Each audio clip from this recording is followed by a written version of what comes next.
আল্লাহ পাক রব্বুল আলামিন তিনি আমাদেরকে একটি ইবাদত শিখিয়েছেন, সেই ইবাদতের নাম কুরবানি। আমরা কুরবানি করতে গেলে আমাদের দেশের ভিতরে বিভিন্ন রকম পরিস্থিতির শিকার হওয়ার পরেও আমরা যেভাবেই হোক আল্লাহর সন্তুষ্টির জন্য আমরা কুরবানি করে থাকি।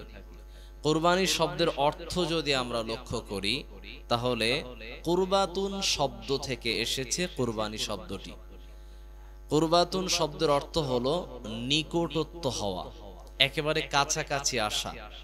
এই কাছাকাছি কার কাছাকাছি? আল্লাহর কাছাকাছি হওয়ার জন্য, আল্লাহর সন্নিকটে আসার জন্য, আল্লাহর একেবারে প্রিয় বান্দা হওয়ার জন্য যেই ইবাদতটাকে আমরা পালন করি এটাকে আমরা বলি কুরবানি। এই কুরবানি শব্দের দ্বিতীয় আরেকটি নাম আমরা আমাদের বাঙালিদের ভাষায় আমরা বলে থাকি, যেটাকে বলি বকরা ঈদ। এই বকরা ঈদকে বলি কুরবানির ঈদ, অথবা আমরা এই ঈদটাকেই বলি ঈদুল আযহা। তবে আমরা বাংলা ক্যালেন্ডারে দেখতে পাবো সেখানে লেখা থাকে ঈদুজ জুহা। ঈদুজ জুহা এই শব্দটি মারাত্মকভাবে ভুলভাবে ব্যবহার হয়। ঈদুজ জুহা শব্দ ব্যবহার কোনো মতেই হওয়া সম্ভব নয়, কারণ এর অর্থ হবে মারাত্মক ভুল।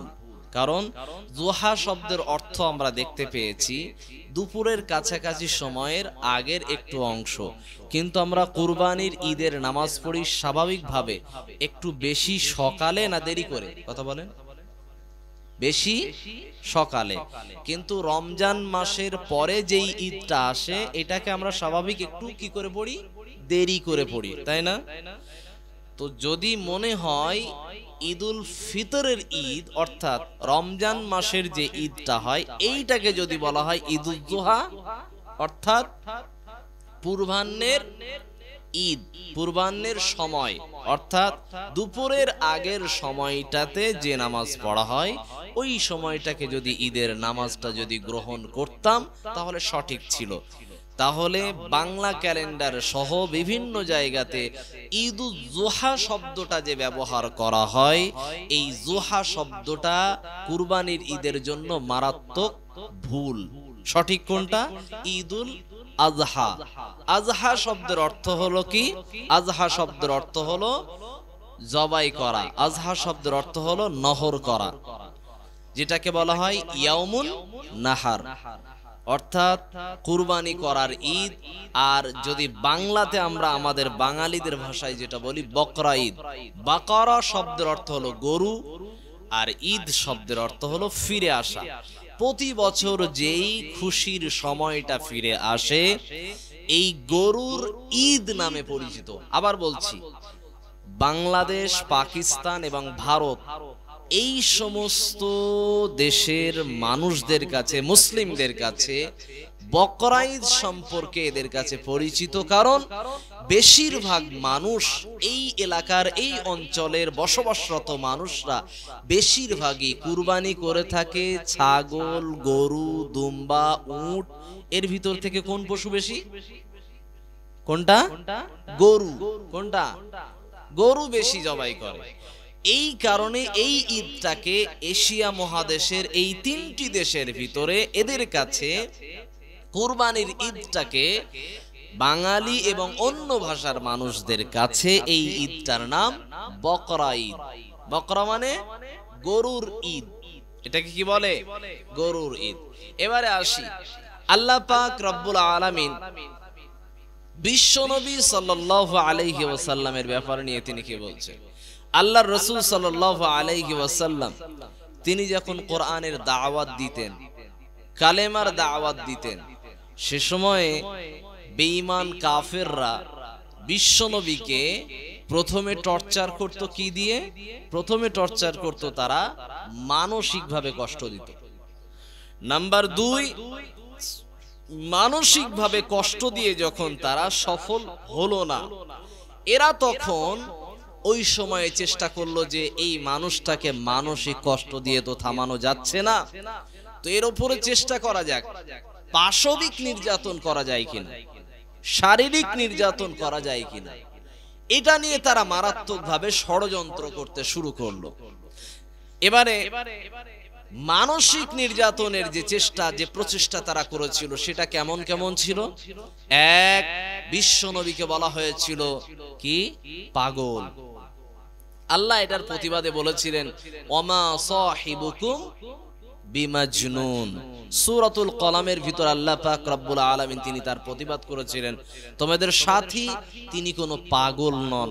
ওয়া ইন্নাকা লাআলা খুলুকিন আযীম। আল্লাহ পাক রব্বুল আলামিন তিনি বিশ্ব নবীর পরিচয় দিয়েছিলেন তিনি কোনো পাগল নন, এবং তার চরিত্র কেমন, তার চরিত্র এই রকম, সারা পৃথিবীর সমস্ত মানুষের চরিত্রকে যদি এক জায়গায় করে দাও, বিশ্ব নবীর চরিত্রকে যদি আর এক পাল্লায় যদি আপনি করে দেন, এই দুইটাকে যদি ওজন করতে শুরু করেন, বিশ্ব নবীর চরিত্রের পাল্লা ভারী হয়ে যাবে। সুবহানাল্লাহ বলবো না? এটা হলো বিশ্ব নবীর চরিত্র। আল্লাহর রাসূল করিম সাল্লাল্লাহু আলাইহি ওয়াসাল্লামের চরিত্র সম্পর্কে যখন মানুষ কোন রকম কটূক্তি করে আর থামাতে পারে নাই, বিশ্ব নবীর ব্যাপারে আল্লাহ পাক রব্বুল আলামিন তিনি বললেন নবী এমন, এই নবীর চরিত্র এমন। শুধু নবীর চরিত্র ওই পর্যন্তই নয়, আল্লাহ পাকের নাম এমন শব্দ ব্যবহার করা হয়েছে, নামাজের ভিতরে আমরা রুকুতে একটা দোয়া পড়ি, সুবহান রাব্বিয়াল আযীম। আল্লাহ পাক রব্বুল আলামিনের নাম আযীম শব্দ ব্যবহার হয়। একই রকম ভাবে বিশ্ব নবীর নামের চরিত্রের সঙ্গে আল্লাহ পাক রব্বুল আলামিন তিনি রেখে দিলেন ওয়া ইন্নাকা লাআলা খুলুকিন আযীম। ও নবী আপনার চরিত্র এমন, এই চরিত্র হলো মহান উন্নীত চরিত্র, এই চরিত্রের ওপরে পৃথিবীর কোনো মানুষের চরিত্র হতে পারে না।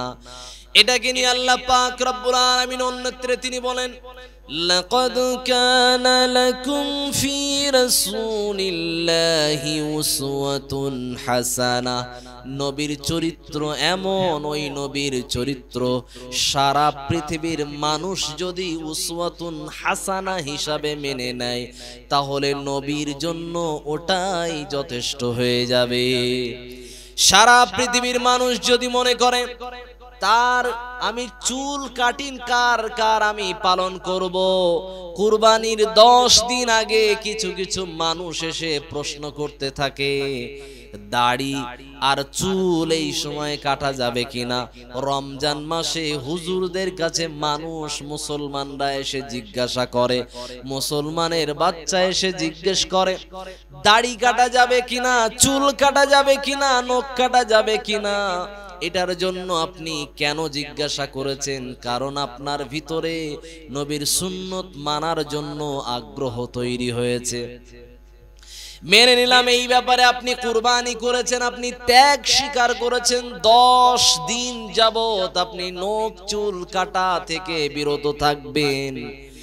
এই কথা আপনি যেহেতু খেয়াল রেখেছেন, কিন্তু ওই সময় আপনার ওই সময় ছাড়া ওই সময় থেকে পুরো বাকি যে 11 মাস একই রকম শিক্ষায় শিক্ষিত থাকতে হবে, এই ব্যাপারে আমরা কোনো রকম ভাবে শিক্ষা নিই নাই। তার মানে ওই যে 10 দিন ব্যাপী আমরা নখ কাটা থেকে বিরত থাকতে পেরেছি, চুল কাটা থেকে বিরত থাকতে পেরেছি, দাড়ি কাটা থেকে বিরত থাকতে পেরেছি। সেই সময়ের শুধু দাড়ি কাটা ওই সময় হারাম নয়, সারা বছরে দাড়ি কাটা, কথা বলেন, হারাম। বিশ্ব নবীর কথা অনুবাদে আল্লাহর রাসূল সাল্লাল্লাহু আলাইহি ওয়াসাল্লাম তিনি সুনান আন-নাসাঈর বর্ণনায় তিনি জানালেন আহফুশ শারিব ওয়া আফুল লিহা। বিশ্ব নবীর কথা অনুপাতে গোঁফটাকে তোমরা খাটো করো, কাটতে থাকো, আর 2 নম্বরে দাড়িকে আপন গতিতে ছেড়ে দাও। দাড়িকে আপন গতিতে ছেড়ে দাও। খেয়াল রাখবেন, ভালো করে শুনবেন। দাড়ি এক মুষ্টির পরে কাটা যাবে, এই বর্ণনায় সাহাবায়ে কেরাম আজমাইনদের বিভিন্ন রকম মতামত আছে। অর্থাৎ এক মুষ্টির পরে দাড়ি কাটা যাবে, এই দাড়িও সুন্নাত, সাহাবায়ে কেরামের দাড়ির সুন্নাত, এটা পালন হবে। কিন্তু বিশ্বনবী পুরো লাইফের কোনোদিন কোনো সময়ে দাড়ি কেটেছেন এই রকম প্রমাণ কোন হুজুর কোনোদিন বলেছেন? কথা বলেন, কোন হুজুরের কাছে কোনোদিন শুনেছেন যে বিশ্বনবী জীবনে কোনোদিন দাড়ি কেটেছেন? জি না।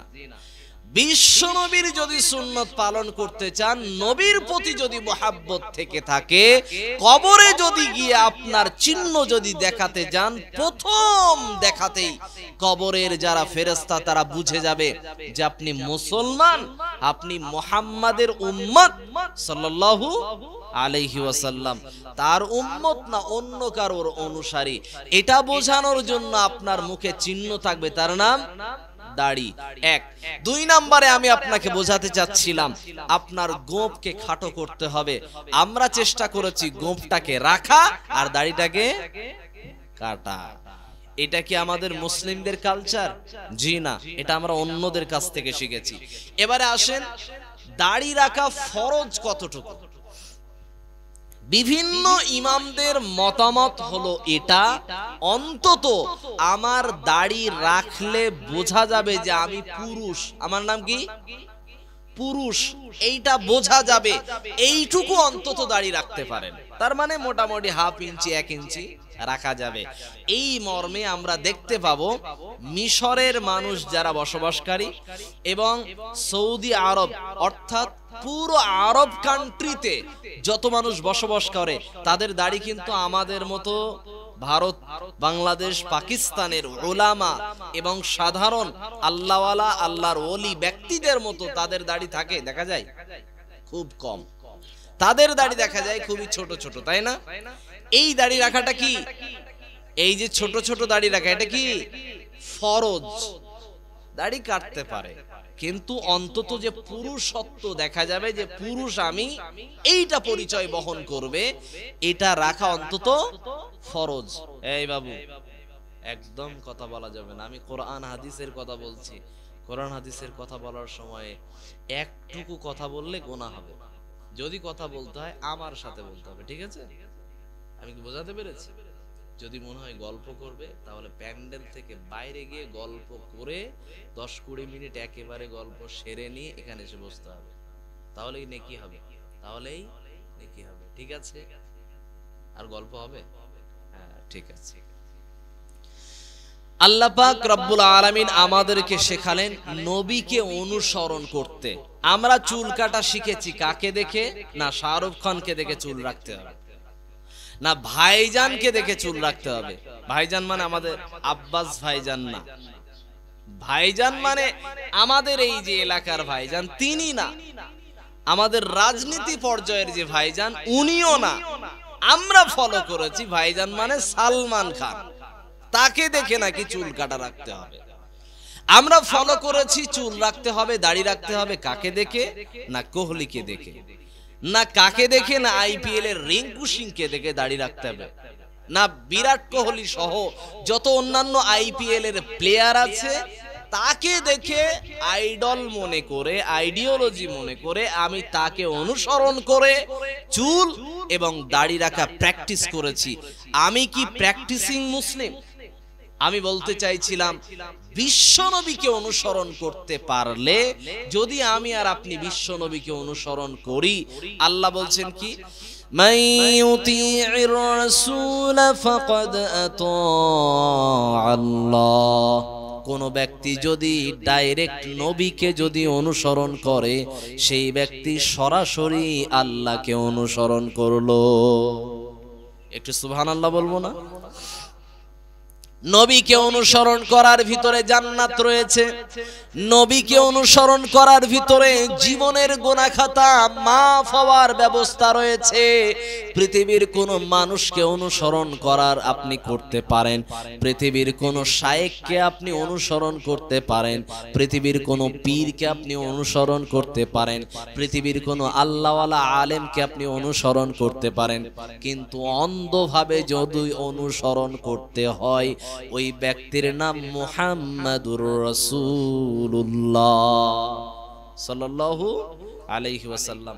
ভালো করে বুঝবেন, আমার কথা যেন কোনো রকম ভাবে অন্ধত্ব ভাবে নেবেন না। কেন বলেছি এ কথা? আমি আপনি যদি আলাউদ্দিন রহমানী সাহেবের ভক্ত হই এতে অসুবিধা নাই, কিন্তু যদি অন্ধ ভক্ত হই লসটা কোন জায়গায় দেখেন। আমার মুখ থেকে যদি আমি বের করে দেই আমার পকেটের জন্য, আমার পকেট পূজা করার জন্য, দল পূজা করার জন্য আমি যদি ফতোয়া দিয়ে দেই যে 10 লাখ টাকা জমা করেন, বাকি আপনার লাইফে কোনোদিন নামাজ পড়া লাগবে না, এই কথা যখন আমি আপনাকে দিলাম, আপনি আমার মুরিদ হওয়ার কারণে কি করলেন? আপনি এটাতে অনেক খুশি হয়ে গেলেন। খুশি হওয়ার পরে আপনি কি করলেন? নামাজ পড়া তো আর লাইফে লাগলো না। অতএব এই পীর আমার কাছে সব থেকে বেস্ট, এনার উপরে আর কোনো দামি মানুষ নাই। বলতে চাইছিলাম এই মানুষটাকে এই কথার অনুসরণ করার কারণে আপনি পথভ্রষ্ট হলেন। এতে লসের জায়গা কি হলো? আল্লাহ কি বলছেন দেখেন, নবীকে অনুসরণ করা, কিন্তু নবীকে যদি অন্ধ অনুসরণ করেন তাতে লাভটা কি হবে? আল্লাহ পাক তিনি বললেন, কুল ইন কুনতুম তুহিব্বুনাল্লাহ ফাত্তাবিউনি ইউহিব্বুকুমুল্লাহ ওয়া ইয়াগফির লাকুম যুনুবাকুম ওয়াল্লাহু গফুরুর রহিম। সূরাতুল আলে ইমরানের 31 নম্বর আয়াতে আল্লাহ পাক রব্বুল আলামিন তিনি জানালেন, ও নবী আপনি ওদেরকে বলে দেন যারা আমি আল্লাহকে ভালোবাসতে চাই, অবশ্যই আমি আল্লাহকে ভালোবাসতে পারে, কিন্তু আমি আল্লাহকে ভালোবাসার একটা বাহ্যিক নমুনা আছে, বাইরের একটা চিহ্ন আছে। এটা কিভাবে দেখানো যাবে? আমি যে আল্লাহকে ভালোবাসি এটার প্রমাণ কোথা থেকে পাওয়া যাবে? সেটা আল্লাহ পাক রব্বুল আলামিন তিনি বুঝিয়ে দিলেন, ফাত্তাবিউনি ইউহিব্বুকুমুল্লাহ ওয়া ইয়াগফির লাকুম যুনুবাকুম ওয়াল্লাহু গফুরুর রহিম। আল্লাহ পাক রব্বুল আলামিন তিনি বুঝিয়ে বললেন, যে সমস্ত ব্যক্তিরা আল্লাহকে ভালোবাসতে চায় তারা যেন কি করে? সরাসরি নবীকে অনুসরণ করে। কথা বলেন, ফ্যাসিলিটি পাবো না? এক, আল্লাহ স্বয়ং নিজে আমাকে ভালোবাসবে। নাম্বার 2, আল্লাহ পাক আমার জীবনের গুনাহ খাতা মাফ করে দেবে। এটা পৃথিবীর অন্য কোন মানুষকে অনুসরণ করলে এই লাভ আমি আপনি পাবো না। আমার কথা কি বুঝে এসেছে? নাম্বার 2, আল্লাহ পাক রব্বুল আলামিনের এই কথা অনুপাতে পৃথিবীর কোন মানুষকে অন্ধভাবে মেনে চলা যাবে না। আপনি মানেন?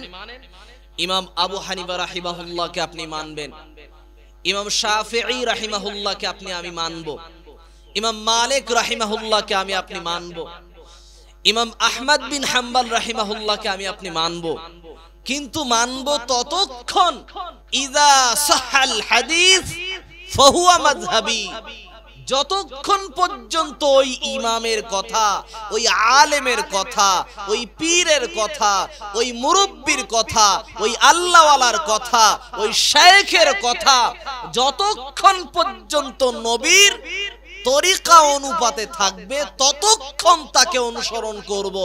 যেই দেখব যে নবীর কথা অনুপাতের বাইরে চলে গেছে তার কথাকে তৎক্ষণাৎ, 4 ইমামের একই কথা, নবীর কথার বিরুদ্ধে যদি আমার কথা চলে যায় আমার কথাকে দেয়ালে ছুঁড়ে মেরে দাও।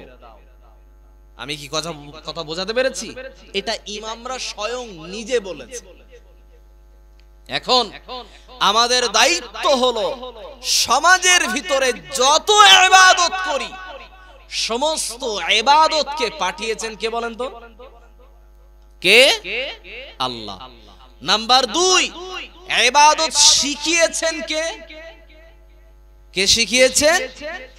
বিশ্ব নবী মুহাম্মাদুর রাসূলুল্লাহ সাল্লাল্লাহু আলাইহি ওয়াসাল্লাম। মানে আল্লাহ হলেন ইবাদত দেনেওয়ালা, হুকুম করনেওয়ালা। এটাকে বাস্তবে পালন করে শিখিয়েছেন কে? বিশ্ব নবী। এবারে এটাকে পৃথিবীর দরবারে মানুষের কাছে কাছে পৌঁছে দেওয়ার দায়িত্ব নিয়েছিলেন ওই মিডিয়া ব্যক্তিত্বের নাম হলো সাহাবায়ে কেরাম। তারা পৃথিবীর চারিদিকে ছড়িয়ে পড়েছিলেন। প্রায় 1 লক্ষ অথবা তারও বেশি সাহাবায়ে কেরাম বিদায় হজের ভাষণের দিনে উপস্থিত ছিলেন বিশ্ব নবীর সামনে। ওই সময়ে বিশ্ব নবীর সমস্ত ভাষণগুলোকে, কথাগুলোকে সারা পৃথিবীব্যাপী ছড়িয়ে দেওয়ার যে মিশন নিয়েছিলেন, সেই মিশনের পরবর্তী সময়ে জায়গাতে আমরা সেই ইসলাম পেয়েছি ভারতীয় মুসলিম হিসাবে। এবারে আসি, আমরা ছিলাম এখানকার আদিবাসী। আপনি যদি দেখেন আমাদের ভারতীয়দের পুরাতন যে ধর্ম, পুরাতন এখানকার যারা বাসিন্দা, তারা কারা? তারা হলো সাঁওতাল, তারা হলো সনাতন ধর্মের মানুষ, তারা হলো ব্রাহ্মণ ধর্মের মানুষ। বিভিন্ন মানুষরা বিভিন্ন রকম ভাবে ধর্ম মেনে চলেছে।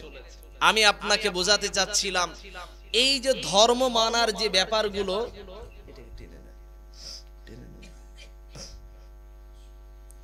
ধর্ম মানার যে ব্যাপারটা, এইটা ছিল কি, মানুষ তখন একরকম ভাবে তখন চলছিল জমিদারি প্রথা। আমরা যারা আমাদের দাদুদের কাছ থেকে, দাদিমাদের কাছ থেকে আমরা গল্পে বা কথাতে শুনতে পেয়েছি, বিভিন্ন এলাকার মোড়ল মাতব্বর ছিল না? ছিল কি ছিল না? এই মোড়ল মাতব্বরদের সংখ্যা ছিল বেশি। এই মোড়ল মাতব্বরদের আন্ডারে বহু মানুষ কাজকর্ম করে খেত। এই জায়গা থেকে আমরা ইসলামকে যখন পেলাম, তখন আমরা কি করেছি? ইসলামের ভিতরে কি আছে? সাম্যতা আছে, যেটাকে বলে বৈষম্য দূর করা, জাতি ভেদাভেদ দূর করা। কেউ গায়ের কালো রং, তো ওর ভেদাভেদ নাই ইসলামে। কেউ চৌধুরী বংশের, তারও কোনো ভেদাভেদ নাই। যে মোল্লা বংশের, তার কাছে এর কোনো বাড়াবাড়ি আলাদা কোনো সম্মান নাই। কেউ মোল্লা বংশের, কেউ সর্দার বংশের, কেউ গাজী বংশের, তো কোনো আলাদা ভাবে এর ফ্যাসিলিটি আছে? আছে? কিছুই নাই। ইসলামের ভিতরে রেখে দেওয়া হয়েছে কি? বৈষম্যকরণ দূর করতে হবে। এটা বিদায় হজ্জের ভাষণে আল্লাহর রাসূল তিনি ঠিক করেছিলেন, এই কথাকে তিনি জানিয়েছিলেন।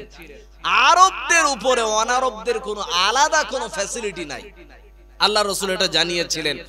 এই কথা থেকে বোঝাতে চাচ্ছিলাম, আল্লাহর রাসূল সাদা কালোর পার্থক্য দূর করিয়েছিলেন, গরিব ধনীর পার্থক্য দূর করিয়েছিলেন।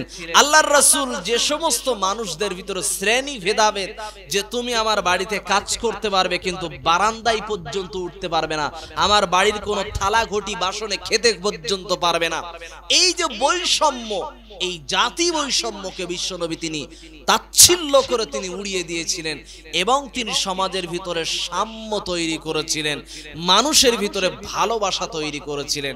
এর নাম বিশ্বনবী মুহাম্মদুর রাসূলুল্লাহ সাল্লাল্লাহু আলাইহি ওয়াসাল্লাম। এই মানুষটাকে যখন বিশ্বনবীকে যখন বলা হলো যে লোকটা পাগল, আল্লাহ পাক তাকেই বানিয়ে দিলেন সারা পৃথিবীর আইডল। নাম্বার 2, বিশ্বনবীকে বলা হলো বিশ্বনবী হলেন লেজ কাটা। আল্লাহর রাসূলকে যখন বলা হলো লেজ কাটা, এই কথার অর্থ হলো আমরা সমাজের ভিতরে বলি যার 2, 3, 4, 5টা মেয়ে হয়ে থাকে, এর পরে গিয়ে আমরা সমাজের ভিতরে বলি ওর কি, ওর কোনো পুত্র সন্তান নাই, ওর বংশের বাতি জ্বালানোর মতো কেউ নাই, ওর কাঁধে করে খাটিয়া ধরার মতো কোনো মানুষ নাই, তাই ওর নাম হাটকুড়ো। কি বলে? হাটকুড়ো মানে ওর কোনো পুত্র সন্তান নাই, বেটা সন্তান নাই। এই কারণে মানুষের বিভিন্ন রকম কথার জালে পড়ে আল্লাহর কাছে গিয়ে আবার দোয়া করে, ও রব্বুল আলামিন তুমি আমাকে কানা খোড়া কুজো যে কোনো একটা অন্তত বংশের বাতি জ্বালানোর জন্য আমাকে অন্তত একটা বেটা সন্তান দাও।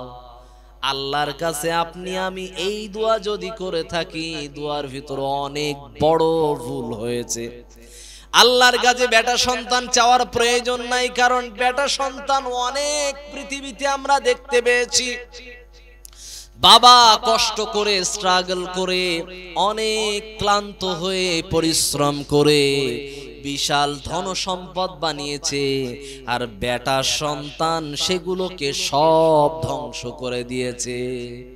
বাবা কষ্ট করে করে টাকা পয়সা জমিয়ে জমি জায়গা কিনেছে, কিছু ভালো ভালো জায়গা তৈরি করেছে, নিজের সম্মান তৈরি করেছে, স্ট্যাটাস তৈরি করেছে, কিন্তু বেটা সন্তানেরা ওই সম্মান নিয়ে ছিনিমিনি খেলা করে একেবারে শেষ পর্যন্ত বাবার মৃত্যুর পরে ওই জমি জায়গা বেটা সন্তানের আবার বিক্রি করতে লেগেছে। এরকম সন্তান নাই? তো এই সন্তানকে আপনি কি রূপে বলবেন? যদি এই সন্তান কোন রকম রোগের কারণে চাপে পড়ে, সামাজিকতার কারণে, অর্থের সংকটের কারণে, বিপদ বালা মুসিবতের কারণে জমি জায়গা বিক্রি করে, তাহলে ঠিক আছে, সমস্যা নাই।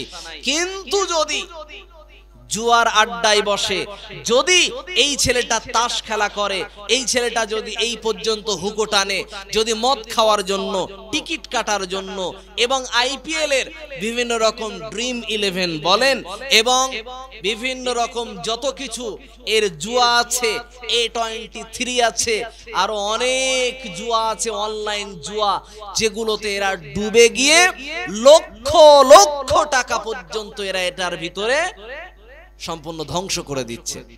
আমি আপনাকে বোঝাতে চাচ্ছিলাম, এই জুয়া আপনাকে কেউ দেখতে পাবে না। আপনি মোবাইলে জুয়া খেলবেন, কেউ জানতে পারবে না। কথা ঠিক না ভুল? কেউই জানতে পারে না, কিন্তু দেখে কে? আল্লাহ দেখে। আল্লাহ পাক রব্বুল আলামিন তিনি বলছেন, ইন্নাহু আলিমুম বিযাতিস সুদূর, আমি আল্লাহ এতটা বড় জ্ঞানী, এতটা বড় জ্ঞানী যে আল্লাহ পাক রব্বুল আলামিন আমার নজর থেকে কেউ বাইরে যেতে পারে না, কারণ আল্লাহর ক্ষমতা দেখেন। আমরা স্বাভাবিকভাবে এয়ারপোর্টে বলেন, হাওড়া স্টেশন বলেন, শিয়ালদা স্টেশন বলেন, যখন আমরা সেখান থেকে অনেক লাগেজ নিয়ে, অ্যাটাচি বলেন, বড় বড় লাগেজ ব্যাগ বলেন, সেগুলো নিয়ে যখন যায়, তখন পুলিশ আমাদেরকে বাধ্য করে, কি করে? বাধ্য করে যে একটা স্ক্যানিং সিস্টেম মেশিনের ভিতরে ভরে দেয়, তাই না? তো এটার মাধ্যম দিয়ে একটা মোটা প্লাস্টিক ফাইবারের ভিতরে কি কি আছে সেই বাক্স না খুলে তারা ওই স্ক্যানিং সিস্টেমের মাধ্যমে পুরো ব্যাগ বা বাক্সের ভিতরে কি আছে তারা সম্পূর্ণ দেখতে পায়। কথা ঠিক না ভুল? ঠিক না ভুল?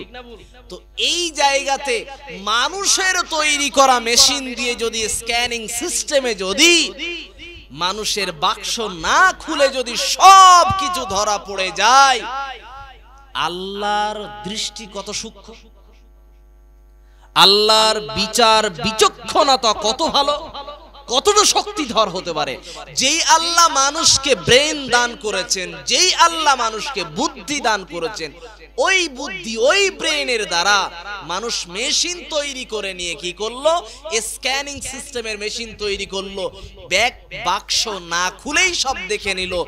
ঠিক একই রকম ভাবে আল্লাহ আপনার ঘরের ভিতরে আপনি কি করছেন, আপনি আপনার বাড়ির ভিতরে, অফিসের ভিতরে আপনি কি করছেন, আল্লাহ ওই চালটা ভেদ করে স্ক্যানিং সিস্টেমে আনতে পারবে না? কথা বলেন, পারবে কি পারবে না? এই জায়গা থেকে বোঝাতে যাচ্ছিলাম আল্লাহর ক্ষমতা অনেক বেশি। আল্লাহ পাক রব্বুল আলামিন সূরাতুল মুলকের 1 নাম্বার আয়াতে আল্লাহ পাক তিনি দাবি করলেন, তাবারাকাল্লাযী বিয়াদিহিল মুলকু ওয়া হুয়া আলা কুল্লি শাইইন কাদির। আল্লাহ পাক রব্বুল আলামিনের ক্ষমতা কতটা বেশি, আল্লাহ পাক তিনি বললেন সারা জাহান অর্থাৎ 7 জমিন, 7 আসমান, 7 আকাশের ভিতরে যত কিছু আছে সব কিছুর ক্ষমতা এবং বরকত আমি আল্লাহর হাতের ভিতরে নিমজ্জিত। এবং আল্লাহ পাক রব্বুল আলামিন তিনি বললেন ওয়া হুয়া আলা কুল্লি শাইইন কাদির।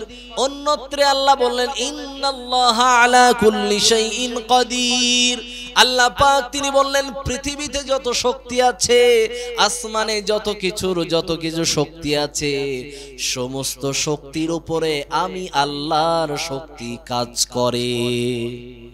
আল্লাহর শক্তি এত বেশি, নবী মুসা আলাইহিস সালাতু ওয়াস সালাম তিনি যখন সমুদ্রের কিনারায় এসে ফিরাউনের হাত থেকে বাঁচার জন্য আল্লাহর কাছে সহযোগিতা চাইলেন, তখন সমুদ্রের মধ্য থেকে আল্লাহ 12টি রাস্তা তৈরি করে দিলেন। এর নাম হলো ক্ষমতাধর আল্লাহ। একটু জোরে সোরে বলা যাবে না আল্লাহু আকবার? এর নাম হলো আল্লাহর ক্ষমতা। 2 নম্বরে আল্লাহ পাক রব্বুল আলামিন তিনি দেখিয়েছিলেন নবী ইব্রাহিম আলাইহিস সালাতু ওয়াস সালাম আগুনের ক্ষমতা হলো পুড়িয়ে দেওয়া, কিন্তু নবী ইব্রাহিম আলাইহিস সালাতু ওয়াস সালামকে যখন আগুনের ভিতরে নিক্ষেপ করা হলো, তখন নবী ইব্রাহিমের একটি পশম পর্যন্ত আগুন পোড়াতে পারে নাই। আল্লাহর কোরআন বলে ইয়া নারু কুনি বারদাও ওয়া সালামান আলা ইব্রাহিম। এই আগুন ইব্রাহিমের জন্য তুমি শান্তিদায়ক হয়ে যাও। গরমের সময়ে গরমের মধ্যে একটা মেশিন চালু করে দেওয়া হবে, তার থেকে ওই গরমটাকে দূরভীত করে দিয়ে পুরো ঘরটাকে আরামদায়ক করে দেয়, এয়ার কন্ডিশন করে দেয়, যেটাকে বলা হয় এসি। এই এসি আবিষ্কার করা হয়েছে আগুনের ভিতরে শান্তির দায়ক হাওয়া বইয়ে দেওয়া, অর্থাৎ আগুনের ভিতরে গরম, এই গরম কাজ না করে তার ভিতরে যে শান্তির দায়ক হাওয়া তৈরি করেছিলেন তিনি কে? এই আয়াত থেকে অন্য ধর্মের মানুষেরা গবেষণা করে এসি আবিষ্কার করেছে। আমি আপনাকে বোঝাতে চাচ্ছিলাম কোরআনে গবেষণার অনেক কিছুই দিক নির্দেশনা দেওয়া হয়েছে। কোরআন কোনো পুরাতন কিতাব নয়, এটা প্রত্যেকটা যুগে যুগে বাস্তবতার সঙ্গে মিলিয়ে তাল মিলিয়ে চলতে পারবে। এর নাম আল কোরআন। আল্লাহ পাক রব্বুল আলামিন তিনি আগুনের ক্ষমতাকে তিনি হ্রাস করে দিয়েছিলেন, একেবারে শেষ করে দিয়েছিলেন, আগুনের ক্ষমতাকে তিনি নিষ্ক্রিয় করে দিয়েছিলেন। ইব্রাহিম আলাইহিস সালাতু ওয়াস সালাম তিনি আগুনের মধ্য থেকে আবার হেঁটে হেঁটে তিনি আবার বাইরে চলে এলেন। এলাকার মানুষ তাকে দেখে হতভম্ব হয়ে গেল। এই মানুষ কোনো সাধারণ কোনো মানুষ হতে পারে না।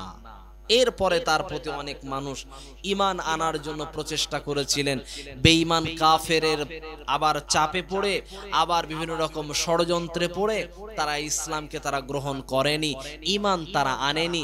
তবে তারপরেও বিশ্বনবী সাল্লাল্লাহু আলাইহি ওয়াসাল্লামের যে আদর্শ এসেছে, মিল্লাতে আবিকুম ইব্রাহিম, আমরা যেই ধর্মের অনুসরণ করি, এই ধর্মের অনুসরণের যে দোরগোড়া থেকে এসেছে কমপক্ষে 3টি ধর্ম। কয়টা? 3টি ধর্ম। এক, ইহুদি ধর্ম এসেছে নবী ইব্রাহিম আলাইহিস সালাতু ওয়াস সালামের সূত্র ধরে। নাম্বার 2, খ্রিস্টান ধর্ম এসেছে নবী ইব্রাহিম আলাইহিস সালাতু ওয়াস সালামের সূত্র ধরে।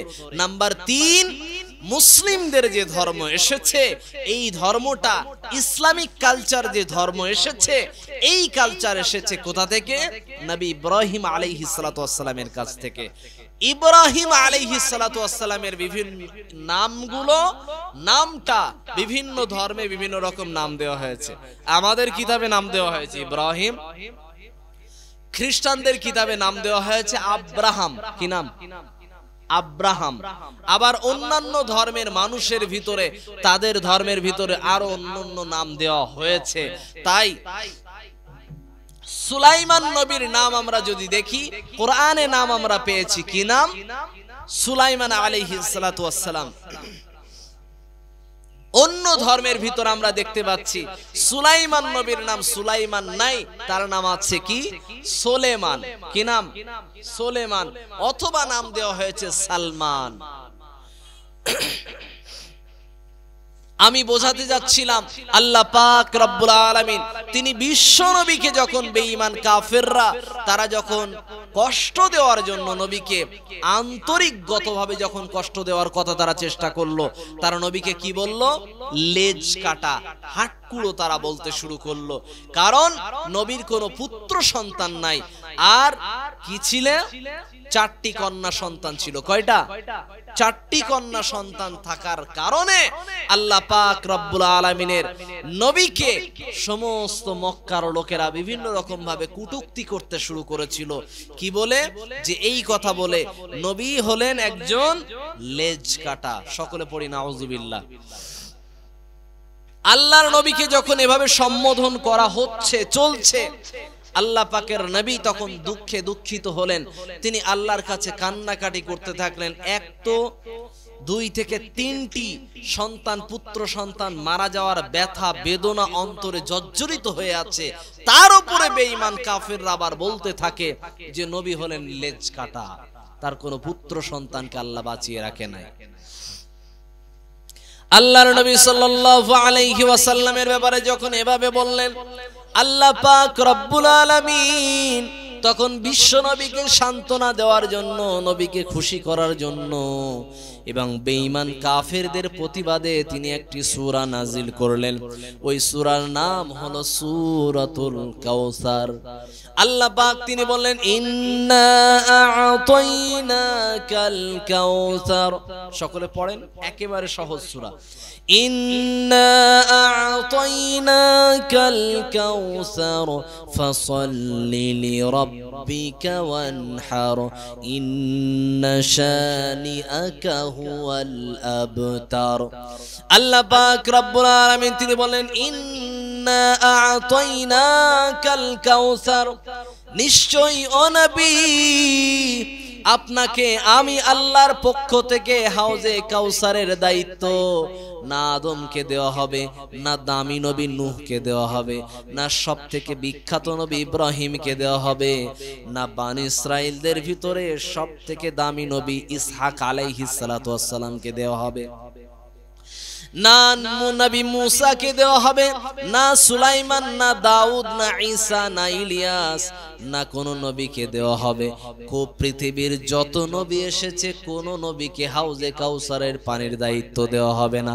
কিয়ামতের ময়দানে যেদিন কোনো ছায়া থাকবে না, সমস্ত মানুষগুলো, আল্লাহর বান্দাগুলো, আল্লাহর ওলিগুলো, গুনাহগার বান্দাগুলো সকলেই মিলে, সাহাবায়ে কেরামরা সকলেই মিলে, সমস্ত নবীরা সকলেই মিলে বলতে থাকবে, ইয়া নফসি ইয়া নফসি ইয়া নফসি। কিন্তু একটা মানুষ তিনি বলতে থাকবে, ইয়া উম্মতি। সুবহানাল্লাহ বলবো না? সারা পৃথিবীর যত মানুষ এসেছে এবং আগামীতে আসবে সকলেই বলবে ইয়া নফসি, আর বিশ্ব নবী তিনি বলবেন ইয়া উম্মতি।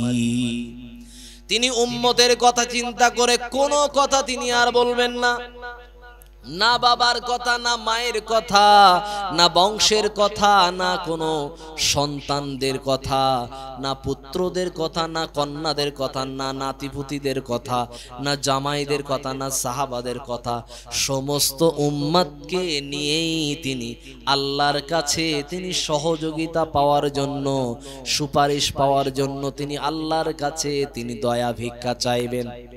আল্লাহর আরশের কাছে আল্লাহর নবী তিনি কি করবেন? সিজদায় রত হয়ে থাকবেন। আল্লাহর নবী তিনি সিজদায় রত হয়ে থাকবেন। আল্লাহ পাক বিশ্ব নবীকে বলবেন, ইরফা রাসাক ইয়া মুহাম্মদ, ও নবী আপনি আপনার মাথাটাকে ওঠান, আপনি যা চাইবেন আজকের আপনার সমস্ত বিষয়গুলোকে আমি আল্লাহ কবুল করে নেব।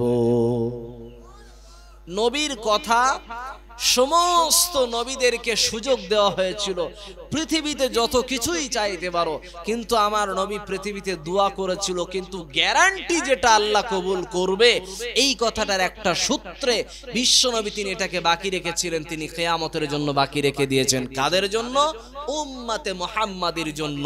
উম্মতে মুহাম্মাদির জন্য তিনি সেই দিন আল্লাহর কাছে দয়া ভিক্ষা চাইবেন, আল্লাহর কথা অনুপাতে আল্লাহর কাছে দয়া চাইবেন।